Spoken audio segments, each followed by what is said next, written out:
Let's try one more. I have 18x minus 10 equals 6x plus 7. If you know what to do, go ahead and pause the video. If you don't know what to do, remember this is kind of like an imaginary dotted line. We'll make a fancy one this time. Whatever I do to one side, I have to do to the other.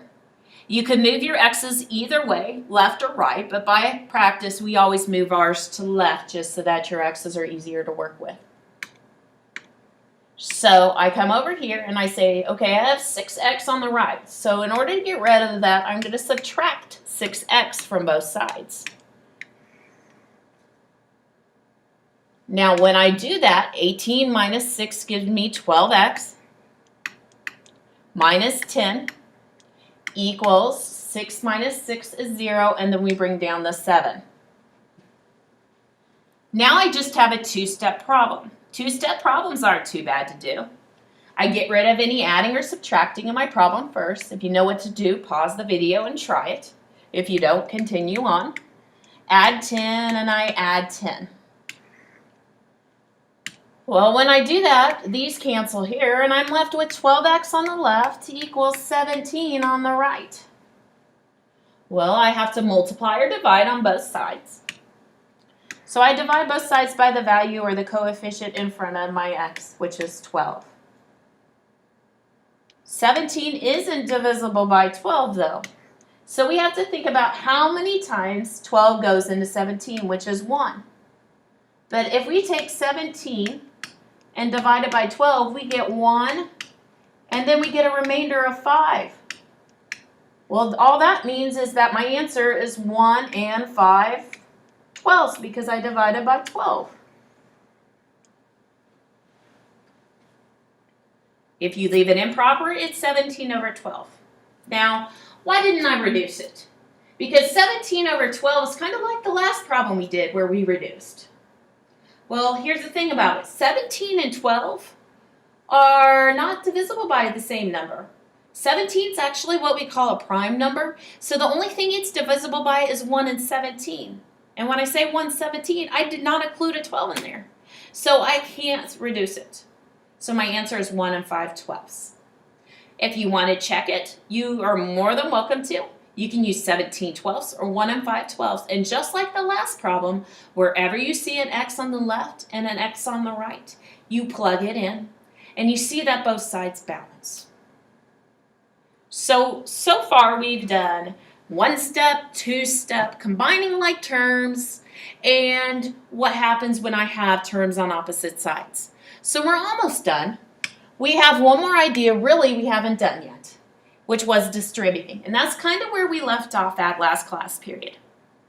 Now, distributing is a fancy way of saying we're going to multiply.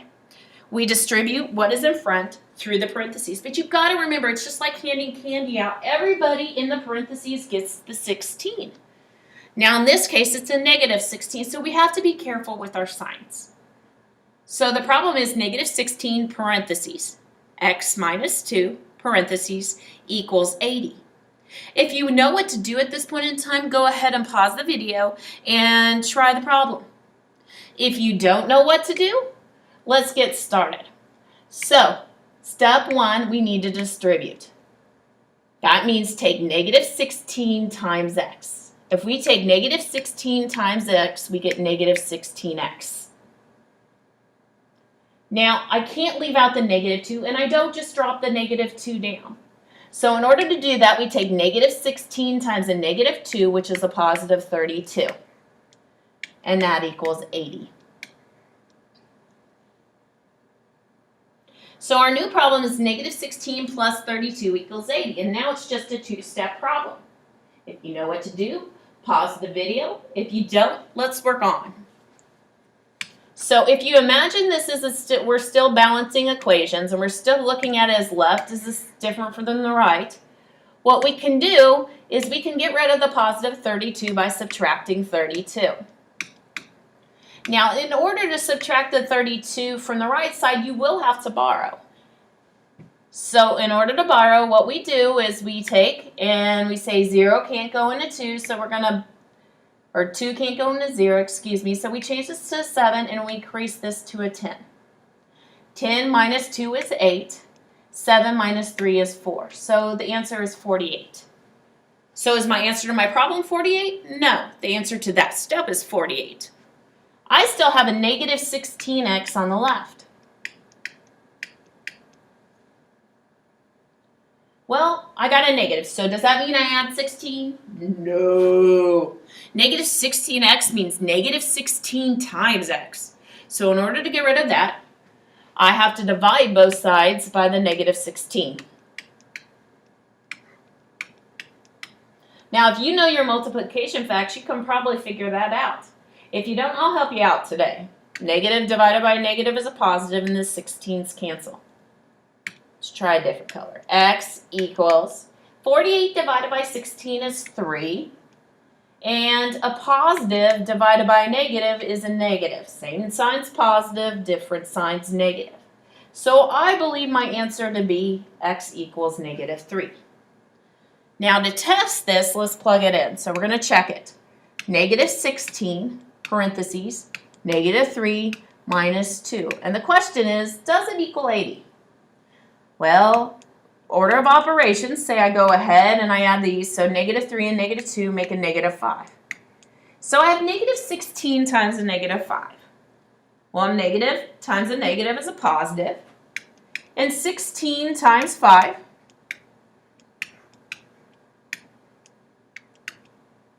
is 80.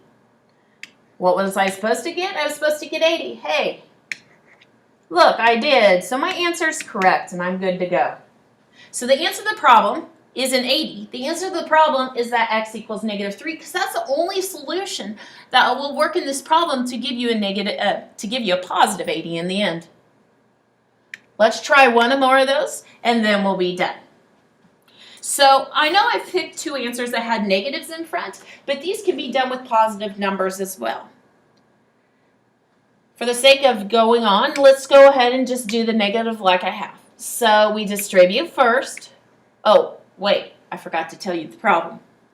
It's negative 8, parentheses, x plus 4, parentheses, equals negative 45. Now, there are other ways to solve this problem, but we always just distribute first.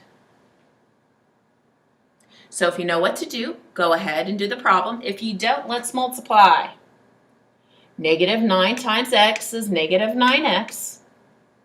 Negative 9 times a positive 4 is a negative 36 equals negative 45.